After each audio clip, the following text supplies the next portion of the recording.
In 2020, Piper made huge gains in our subscribership on YouTube. On January 1st of this year, we had 457 subscribers. Flash forward to December 20th, 2020, and we have 1,200. Keep watching to find out exactly how we did it. The journey really began in March, and I think we all know what happened then.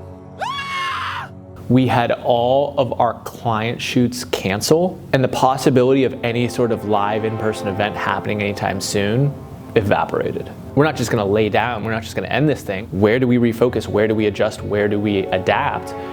And YouTube became the place that we were gonna put an enormous amount of focus because we had no option but to build our own channels internally while the storm passed.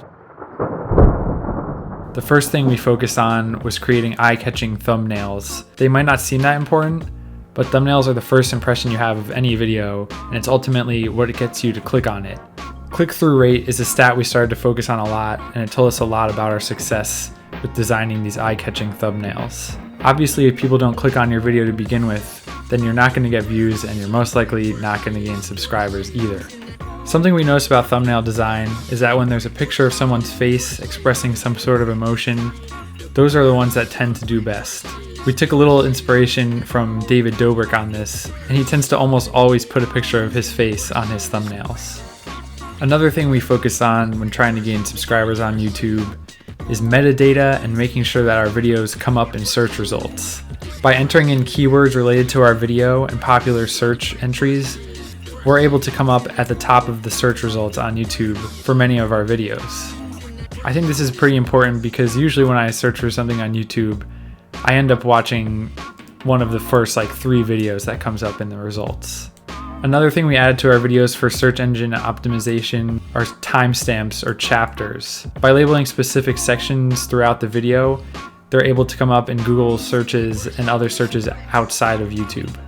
As you can see from this chart, a majority of the traffic that ends up coming to our videos comes from YouTube search results. That's why adding tags to your YouTube videos ends up being so important. The third thing we focus on this year to gain YouTube subscribers is something called retention. Retention is how long someone watches your video before getting bored of it or clicking on another video. A video with a really high retention rate has better odds of getting promoted by the YouTube algorithm than one that doesn't. It kind of makes sense.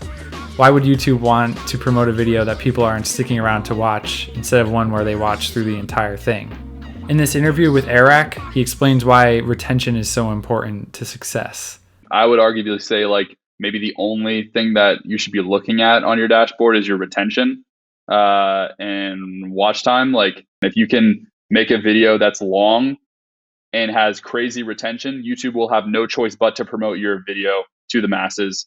And I think that's sort of the goal. Despite being really important, it's also kind of challenging to gain retention on your YouTube videos. Something we noticed from our business show, The Piper Rundown, is that when we read our ads, there's a sharp decline in viewer retention. So one of my favorite strategies that we use to keep viewers around is called Hannah Reads While Aaron Dances. It's basically a silly way of keeping viewers' eyes on the screen while we're secretly reading an ad from one of our sponsors. At a meeting we had in November on what we should focus on for YouTube in the future, it was pretty interesting to see that there was a popular consensus on viewer retention going forward. So I'm in a very similar boat off the bat with AT, content quality, and that's being reflected in our retention of audience is 50% of the equation. Viewer retention is definitely going to be something that we're going to continue to focus on in 2021, and I'm excited because we get to see more silly dancing from Aaron. We've seen our audience triple. We've seen our daily views nearly quintuple. Growth specifically on YouTube is now something that's systematic, somewhat predictable, and expected.